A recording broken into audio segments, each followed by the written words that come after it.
All right. Well, good morning, everybody. Again, welcome to today's agent development training. I'm sorry I was a couple of minutes late. I was actually on a TVP call about our vanilla soft rollouts and super excited about what's coming with that and the technology. We've got a lot coming in the next 30 to 60 days when it comes to new product rollouts and things. We are going to start today our summer speaker series, which we've done the last couple of years.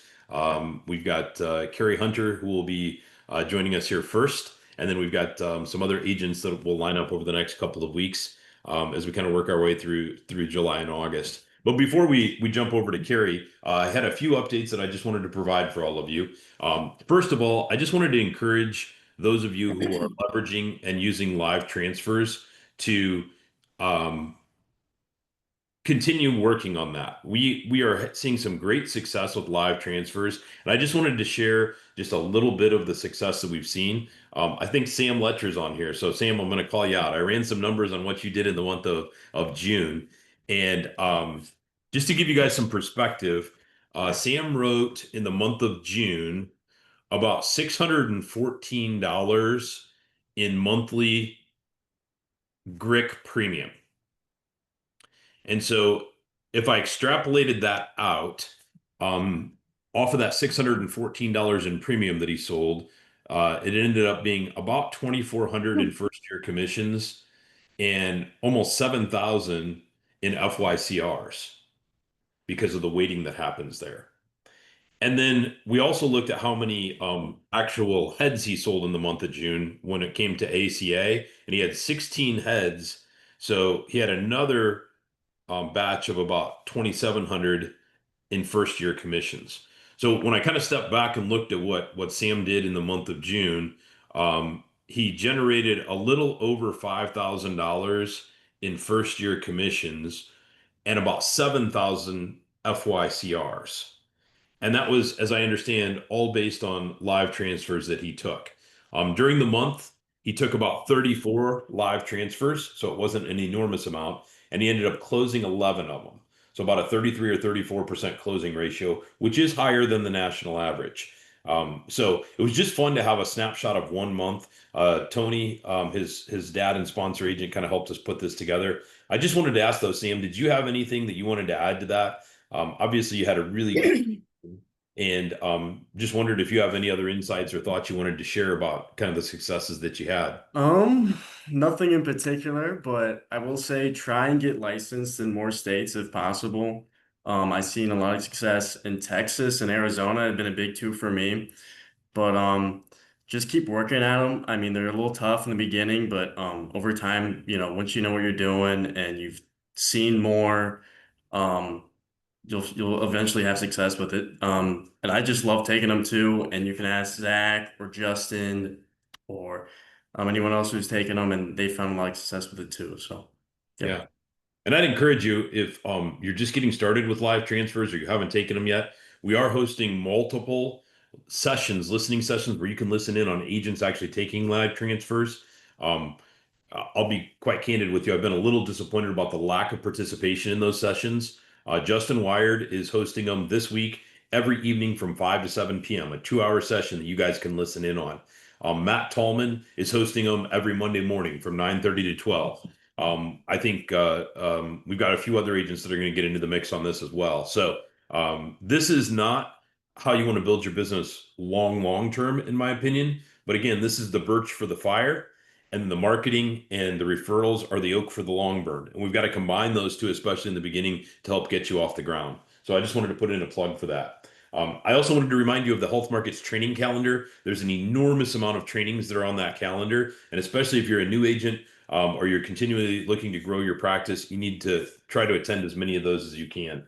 Um, I also wanted to mention VanillaSoft training. We had originally scheduled it for 7/23, which would be next week in the afternoon, and we have had to reschedule that. So I'm going to get out a communication on that as soon as we get it rescheduled and let everybody know what the new updated training date is. I'm sorry that we had to reschedule that, but the training team is going to be working with a pilot group that day, and there were some conflicts that we couldn't overcome. So we're probably looking at maybe July 31st possibly is the next date, but I will let you know as soon as I get that locked down with our training team. And then last but not least, I just wanted to remind you all of our territory event on Thursday. We'll be at the RV Hall of Fame here in Elkhart, Indiana. It's actually a venue that we have not utilized before, but I think it's going to be great. I would encourage you, make sure that you're there.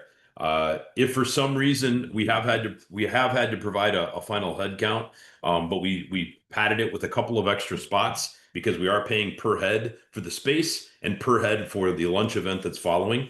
Both Dan Garrison, our president and CEO, will be there, as well as Eric Zawicki, a top sales leader from our Detroit market. We're going to be providing and handing out all of our 2024 national awards. And then we're going to be recognizing our top 10 agents in the territory for 2024. So it's going to be a great event. We're going to run from 10 to 1 with the meeting. So 10 a.m. to 1 p.m. on Thursday. And then there'll be a lunch event immediately following with a bar. And if you want to sit around and socialize and connect with some people, I think that'd be a great opportunity to do some cross-pollinating. So with those announcements off the table, I really want to dive into the core of today's call, which is really highlighting Carrie Hunter and what she has done over the years that she's been with Health Markets. Carrie and I were originally connected through Deb Richardson, who's been a longtime agent on our team. And Carrie will tell a little bit more of her story as we kind of push through things. But it's been just incredible to work next to Carrie and to watch where she came from and what she's grown into. She just recently achieved Tier 4 status for the first time in her career, which is obviously a huge milestone for all of us. Congratulations on that, Carrie. But I'd love to maybe just start off with you, like just telling us your health market story. Everybody has a different path and a different way that they got to, the success that they're having here. And so I'd love to just let you talk for a little bit and tell us what your story is. Okay. Well, first, I want to warn you guys, I have been newly diagnosed with asthma.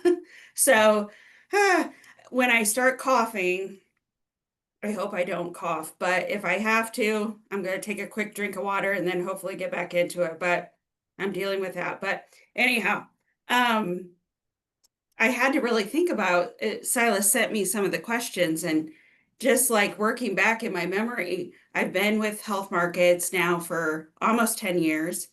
I started out actually as a navigator in the insurance world. I helped people with getting signed up for Medicaid and the marketplace when it very first came out. But a majority of my job was to seek out children in the school systems. I get a roster of the lower income children and making sure that they had health coverage. So I would do a lot of phone calls and contact people and just ask them if they had health insurance. And I was always amazed at how many people didn't have it or didn't know how to get it.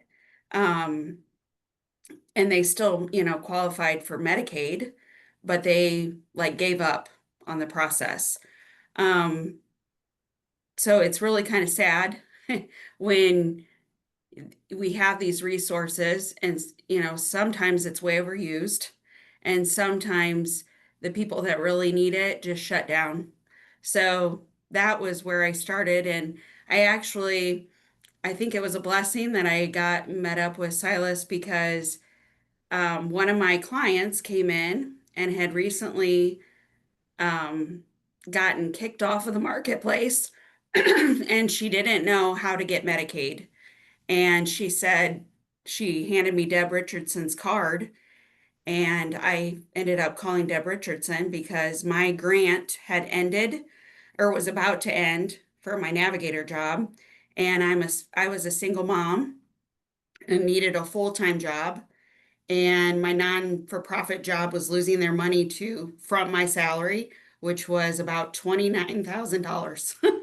So um, I knew that I needed to do something, but I really enjoyed the insurance. But a navigator can't give advice. We just navigate. We navigate through the system. So I did a handful of marketplace applications for people, but I could never say I wouldn't go with that one. Or, and everybody always chooses the gold because they think the gold is the best. And, you're sitting over there going, no, don't do that. but I could really just navigate them through the system. So I uh, kind of had met with a few agents that did mostly Medicare, but not a whole lot of marketplace because it was brand new. But I talked with a lot of agents that were upset because they weren't getting paid as well for the health insurance as they used to back in the day. But um, yeah, I contacted Deb, and then Deb told me about you, Silas, and then that's how it rolled out. So um, there is a whole bunch of other, life drama in there too. I was going through a very ugly divorce with my kids' dad. Um, and I realize now there was a lot of years of abuse and telling me that I wasn't worth anything. And I believed it. And that's where I think, moving forward with this health markets family. You guys are my family. You guys are my best friends.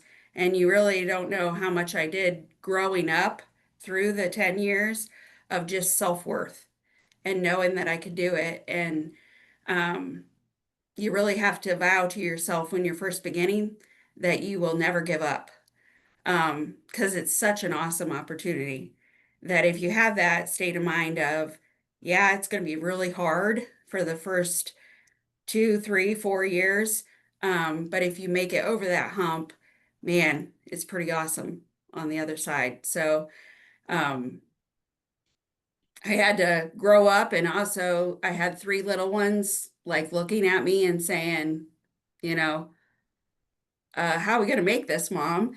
And I have a daughter and I have two sons. And I made the, choice to leave their dad, because one, I didn't want my boys knowing that that might be all right to treat a woman like that. No.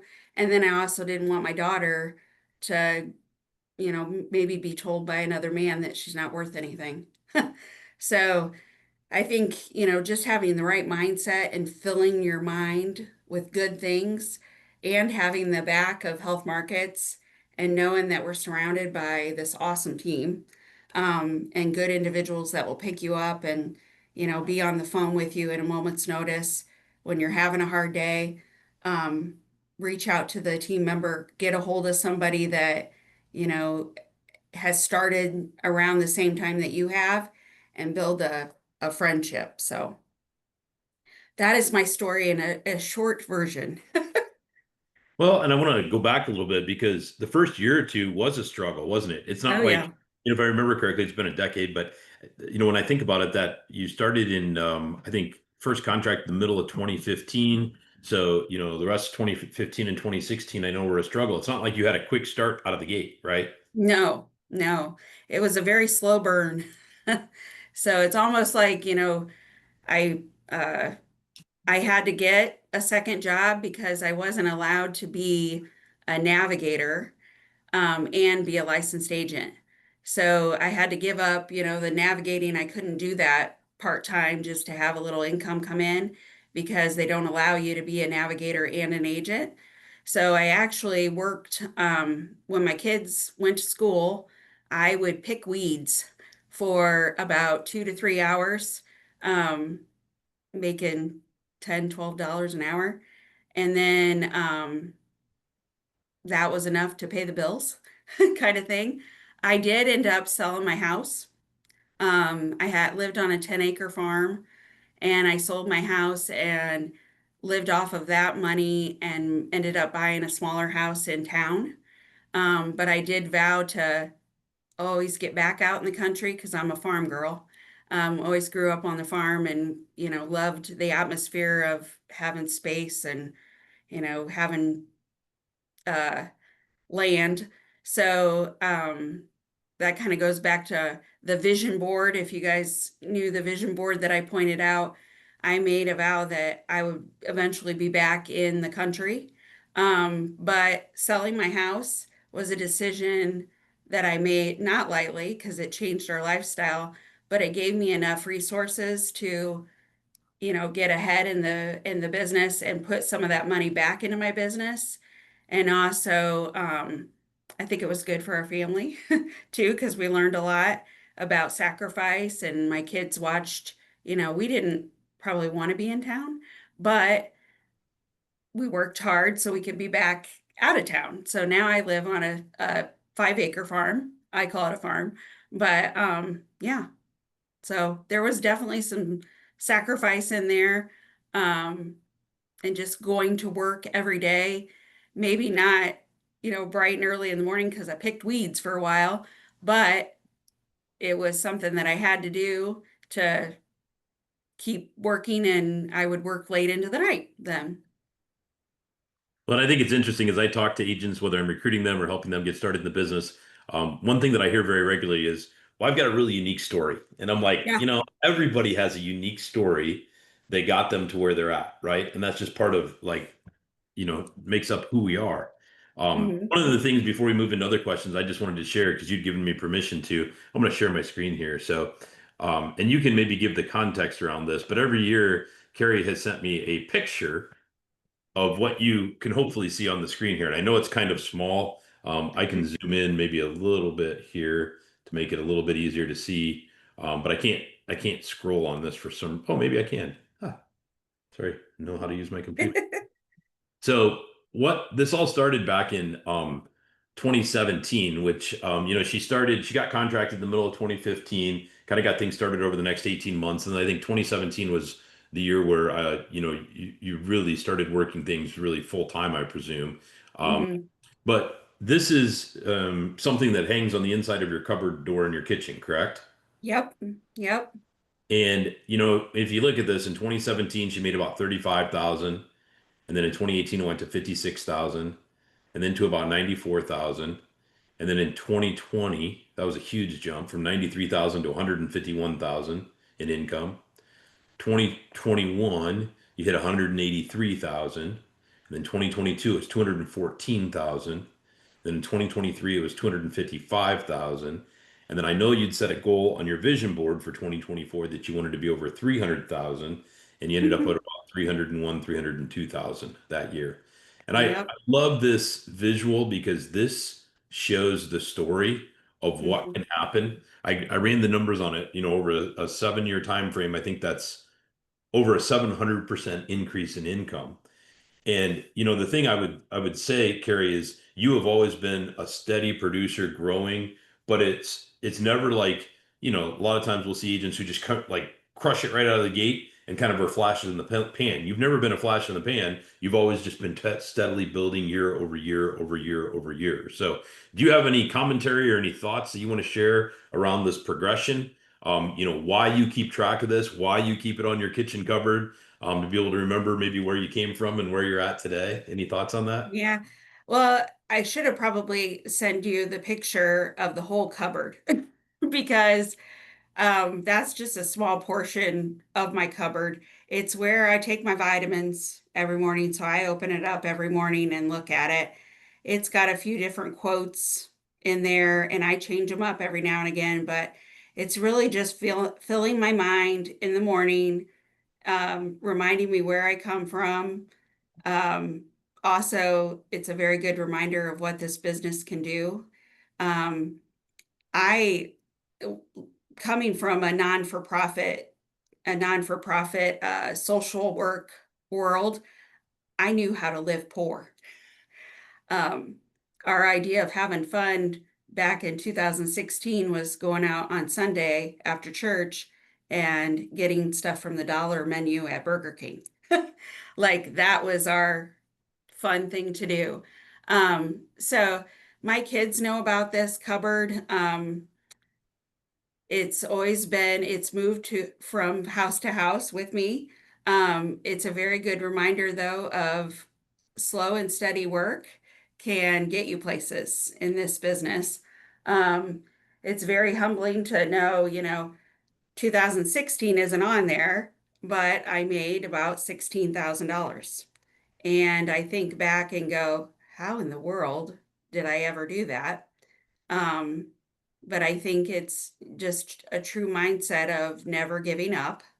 filling my brain with good things and reaching out to teachers like Cav and you, Silas. And we've had a few agents come and go, like Carrie Young, um, Tony Letcher. Like these are all people that you want to get a hold of and just use what they do. Don't try to rework the system because the system works and you can see it there in the post-it notes.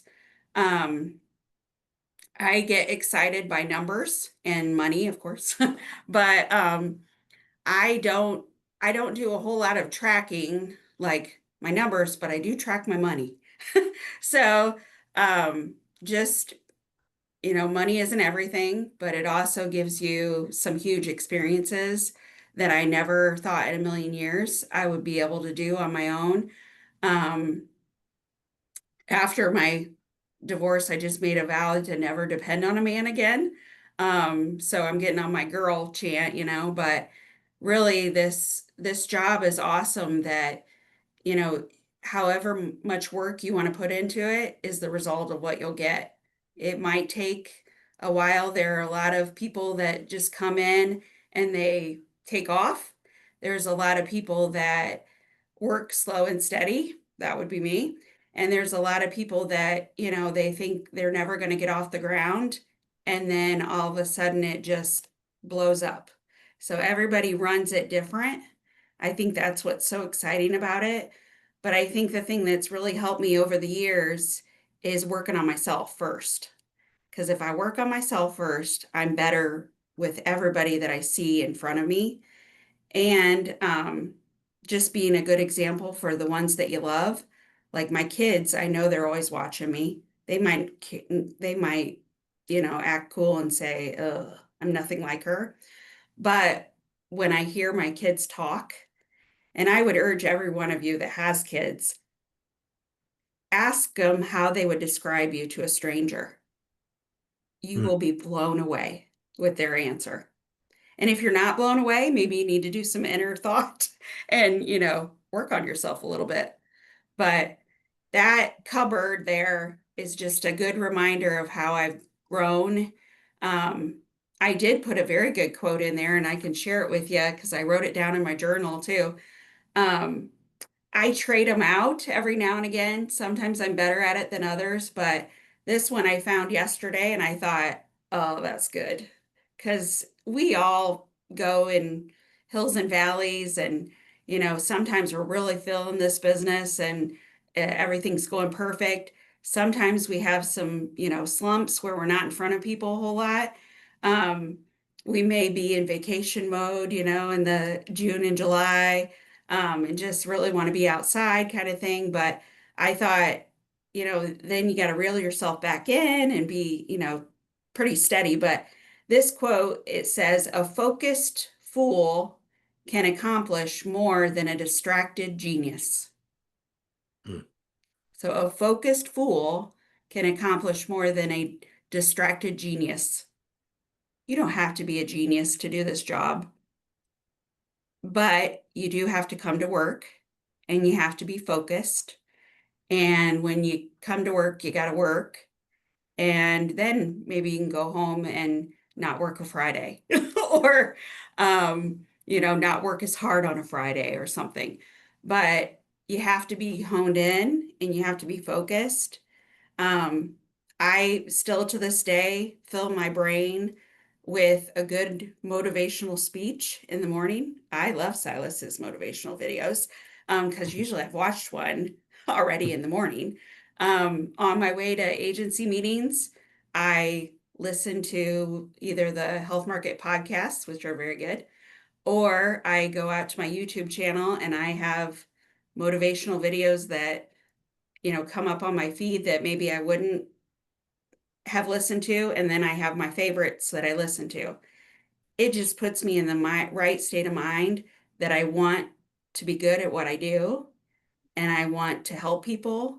And I also just want to be proud of myself, but I also want my kids to be super proud. So that cupboard is a good reminder of just that.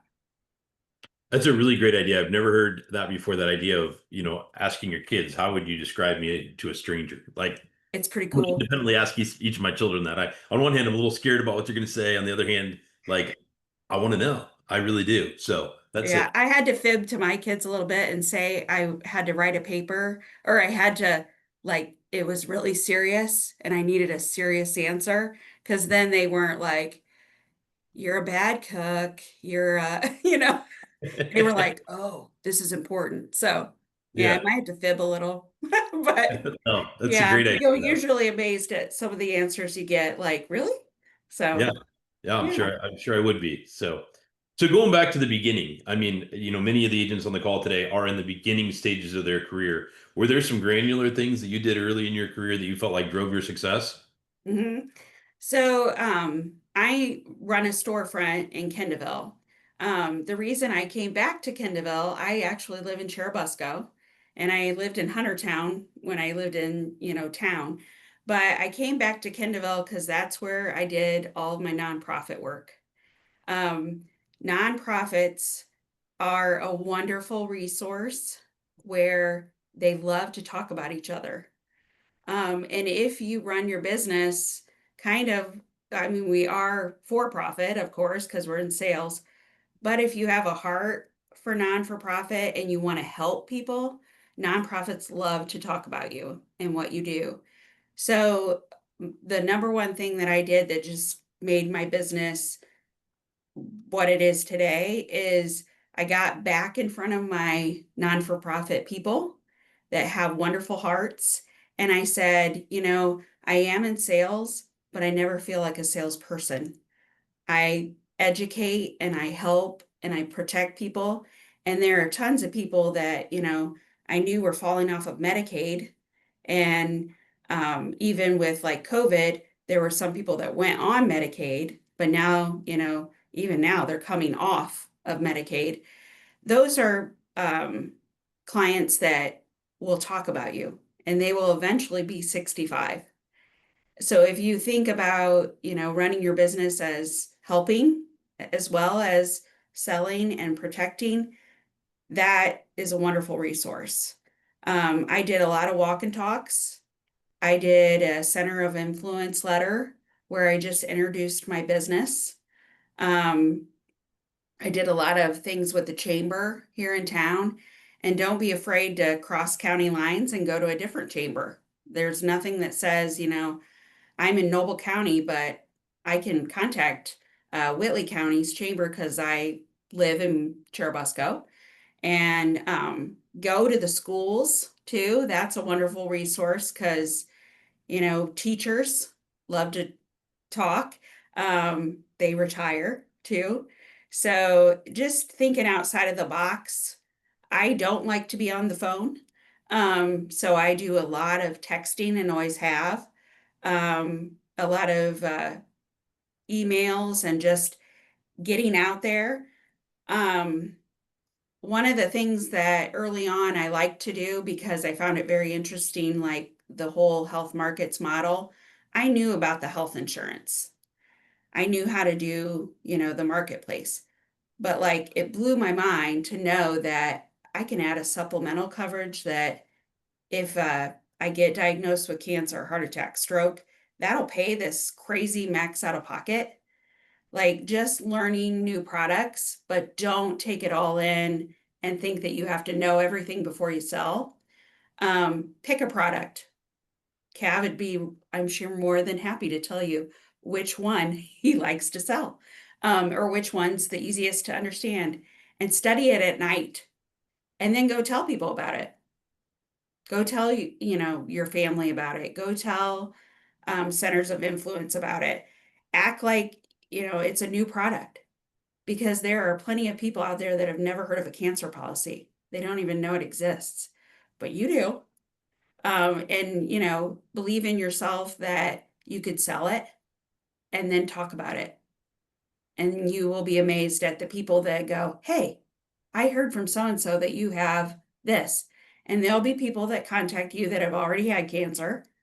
But what you tell them is, you know what, I can't help you with this because you have, a pre-existing condition, but I have guarantee issue, or um, I have policies that if nobody knows about this, tell someone, I can't sell this to you, but I would love to help you with your Medicare when you turn 65.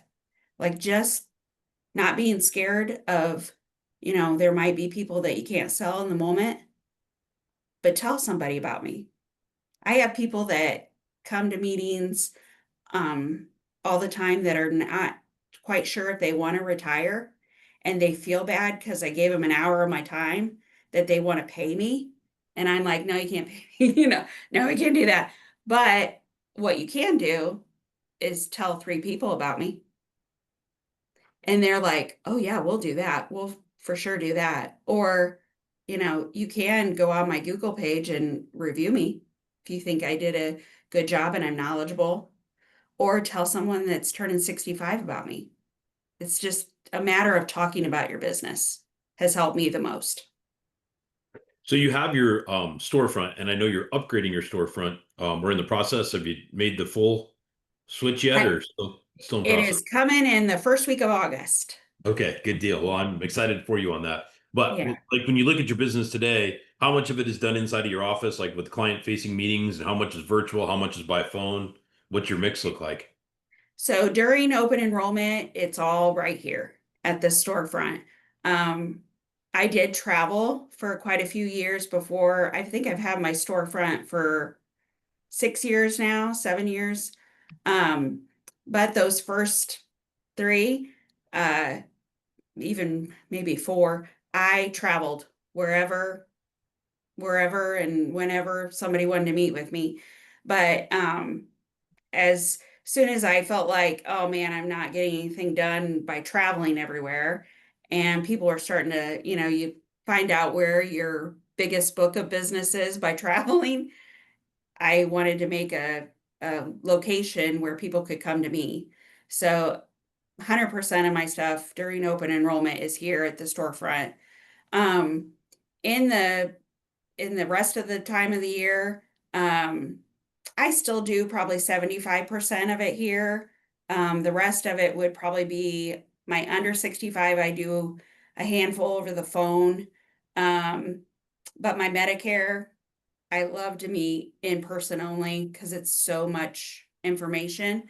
Um, and I find that, my book, my under 65 book is now turning 65, a ton of them, because I have a filing cabinet for my Medicare and I have a filing cabinet for my under 65.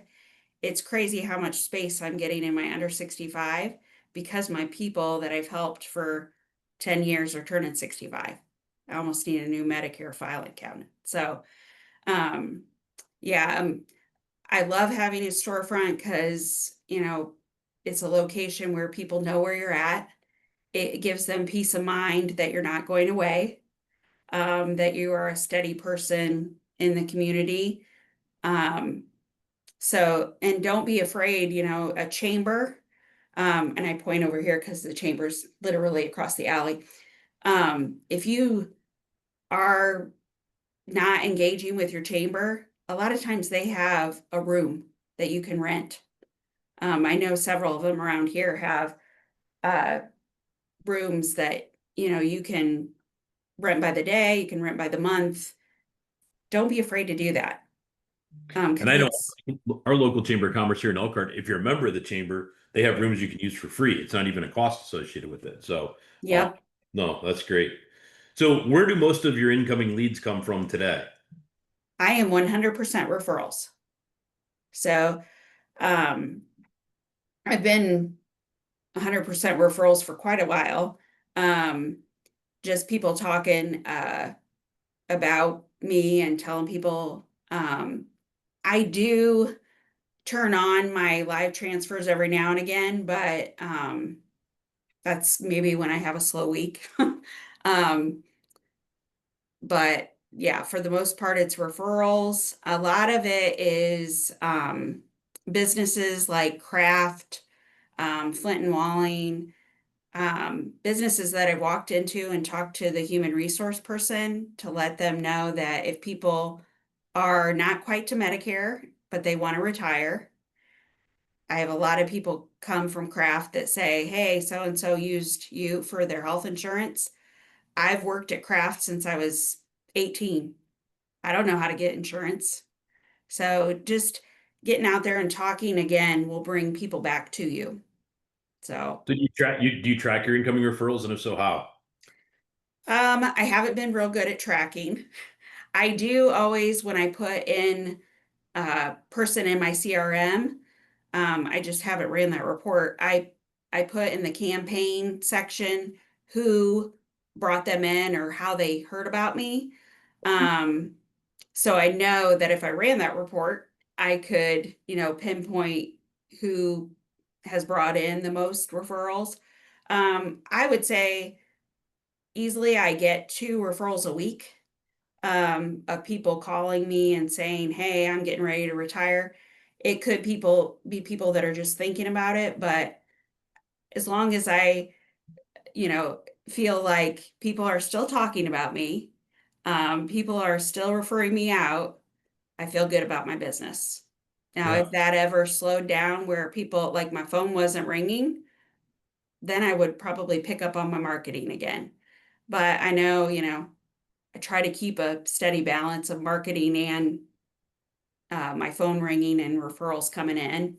But if I needed to, make a switch or, didn't hear from referrals for a few weeks, pick up your marketing again.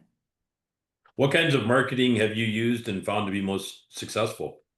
So when I first started, um, I would use freer resources, the cheaper ones like Center of Influence Letter, Walk and Talks, um, going to chamber meetings, chamber breakfasts. Now that I have a nice buildup of, marketing dollars and um, I probably my biggest is my biggest expense is on the Kroger carts.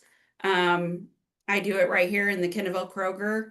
Majority of the people around the Kenneville area, LaGrange, Rome City, they go to Kroger for their groceries, or Walmart. But Kroger, they have my face on every cart. It's really weird to shop there now, but you see yourself coming down the aisle and you're like, man, I look like crap today. I don't even look like that picture on the cart, but yeah, um, that's been a wonderful resource, even if it's just people snapping a picture.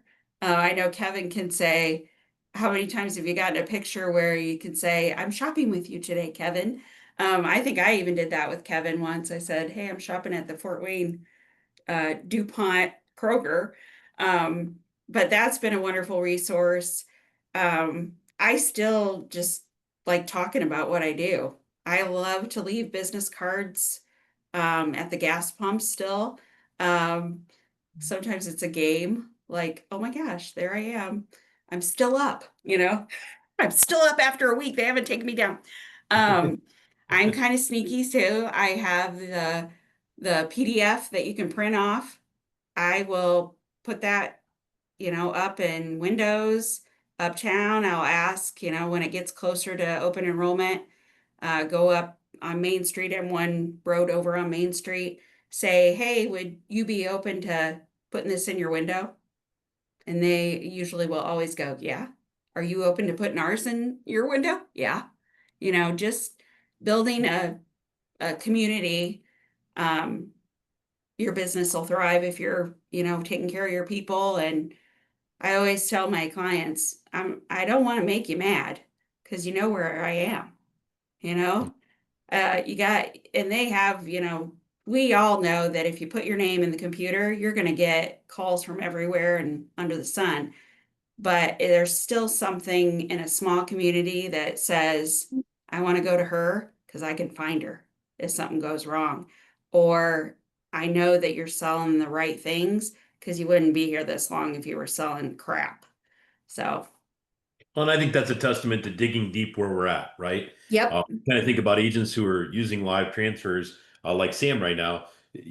Nothing wrong with this. It's just a different way. You're going wide and shallow, right? Over multiple states. Where Carrie and many of us have figured out, okay, well, how do we drill deep in those communities that we're in? And the communities that you're describing are not high population densities. They're not No. necessarily high income communities, but there's just an enormous amount of need for what we do in many of these just small little towns, you know. Yep.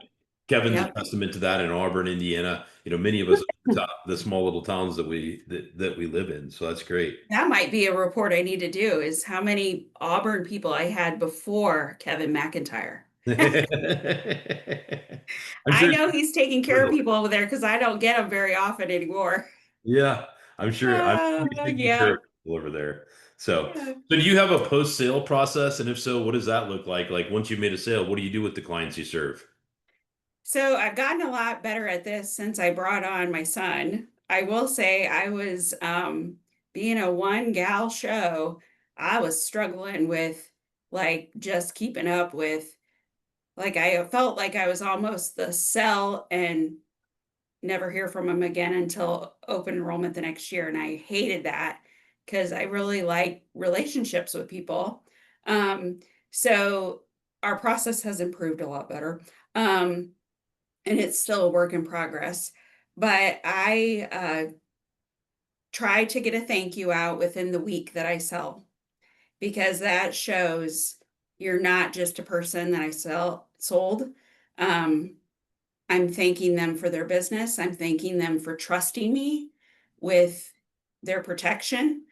Um, I usually write in there, or Gavin writes in there, thank you for trusting us with your insurance needs. If you know someone else that needs assistance, please give them our card. And we put 2 cards in each thank you. That's been one, people if that come back in because they have questions or they don't know how to activate their card or they just have, just we throw so much information out at them. A lot of people will come back in and go, okay, Carrie, I got this. Do I need this? And thanks for the thank you. Like they'll speak about it. So that's one big thing that it doesn't take much time.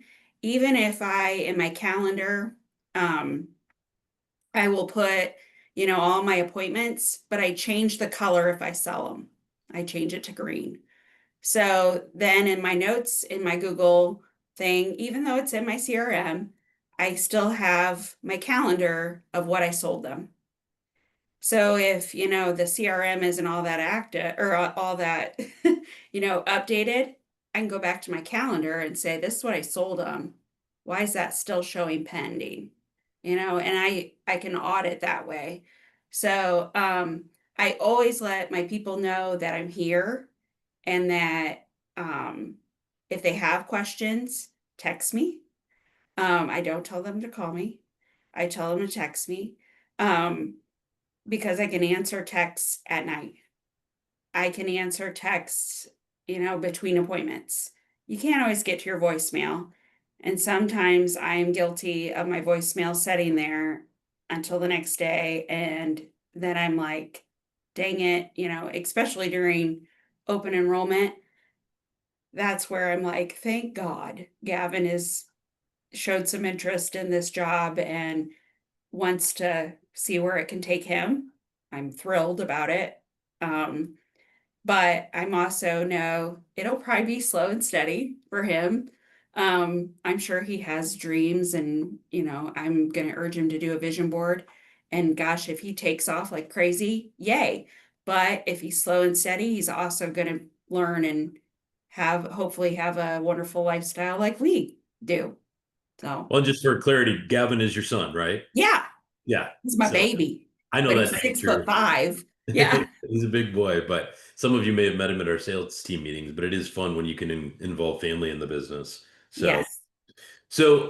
as we kind of get towards the end here, right, we've only got about 10 minutes left, but are there any like valuable third-party technologies that you leverage today, or are most of what you do inside the health markets ecosystem?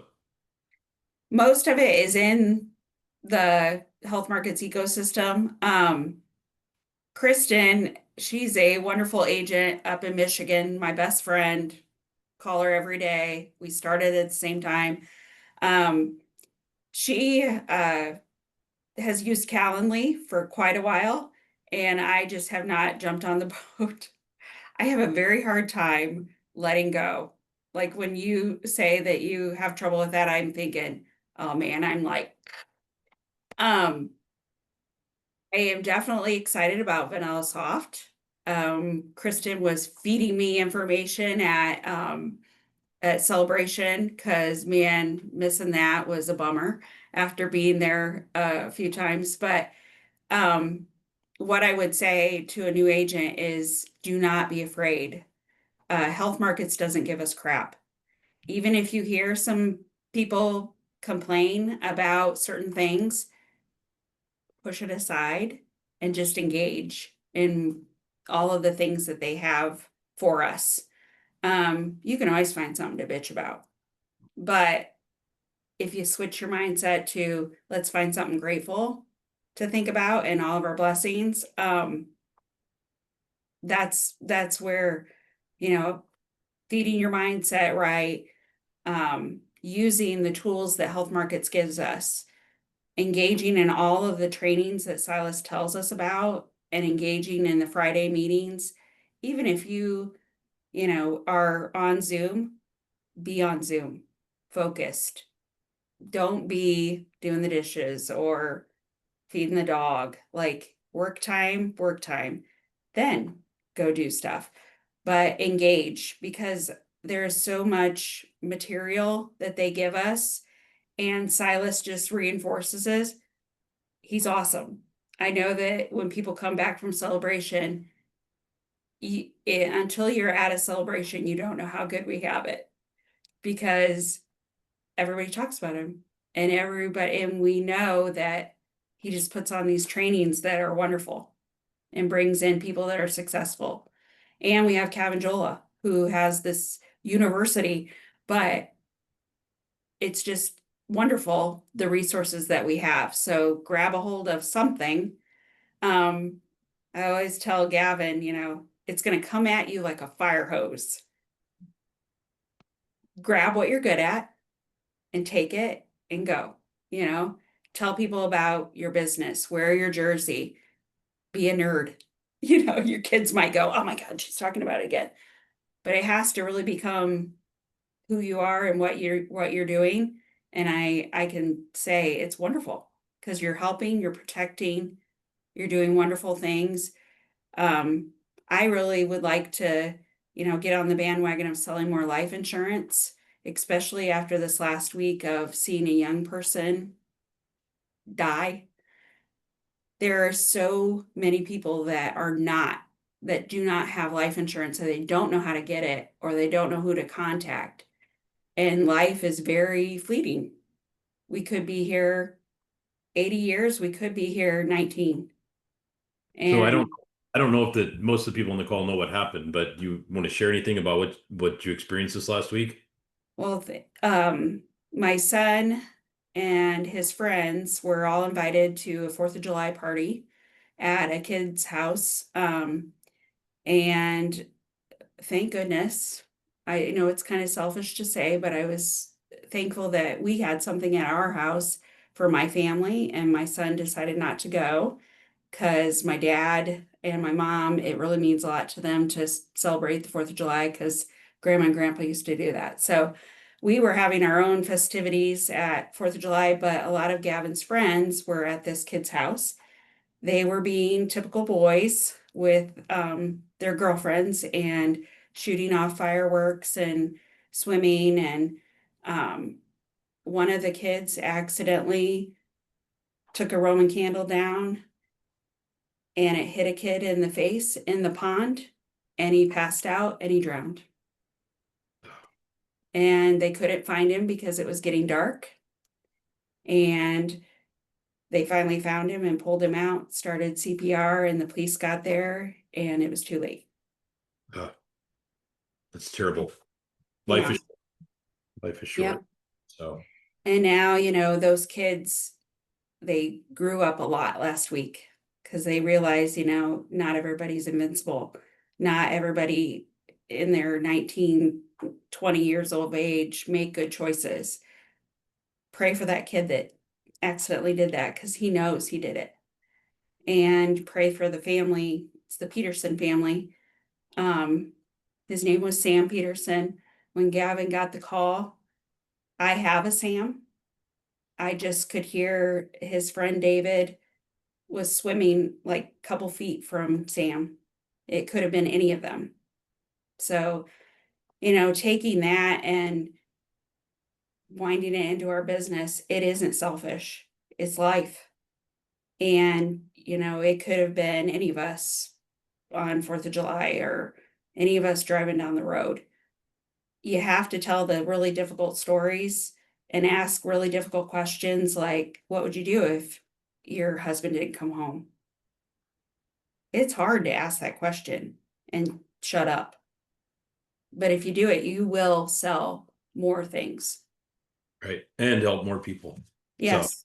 yeah, Yep. wonderful. Well, hey, we're up against the top of the hour.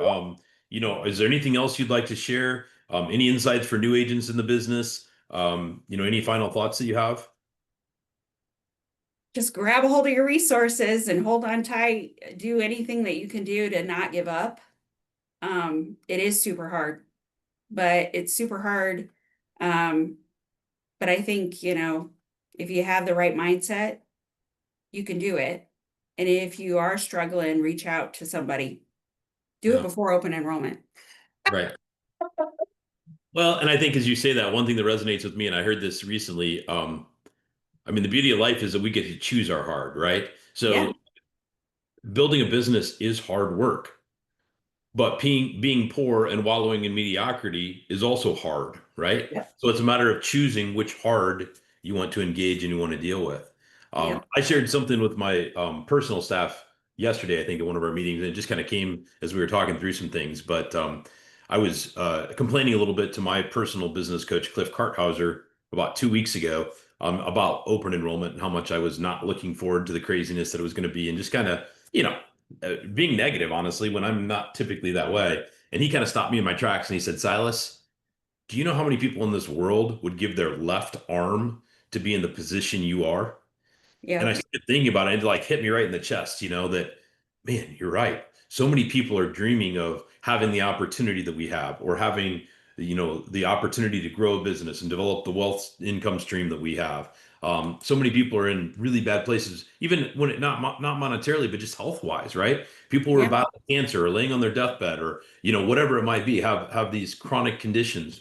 We have a friend's parents who was just his dad was just diagnosed. He's a client of mine with ALS, and he knows is going to be a slow death over the next couple of years, and that is his future.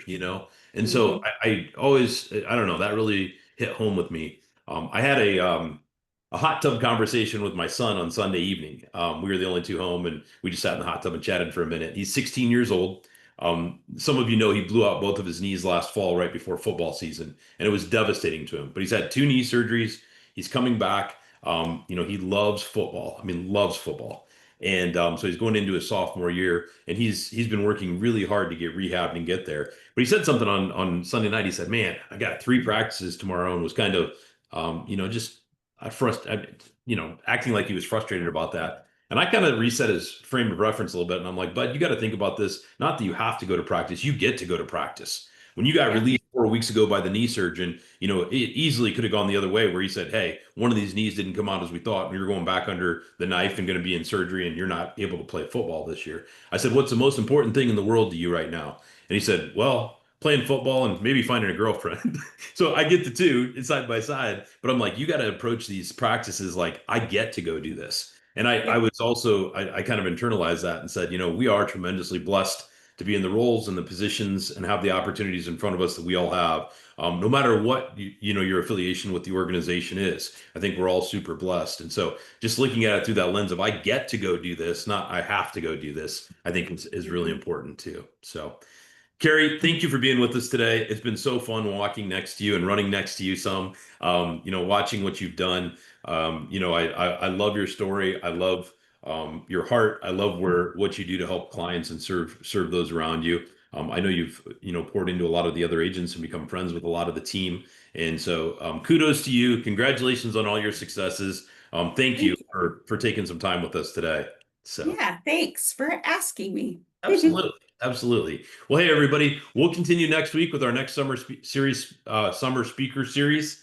session. I'm working to get all of our next couple of weeks lined up around this, but I look forward to seeing most of you on Thursday at our territory event. I think that's going to be a great event. We'll have an opportunity to cross-pollinate at a little higher level, but appreciate you being here. Have a great Tuesday, and we'll see you later this week. Take care, everybody.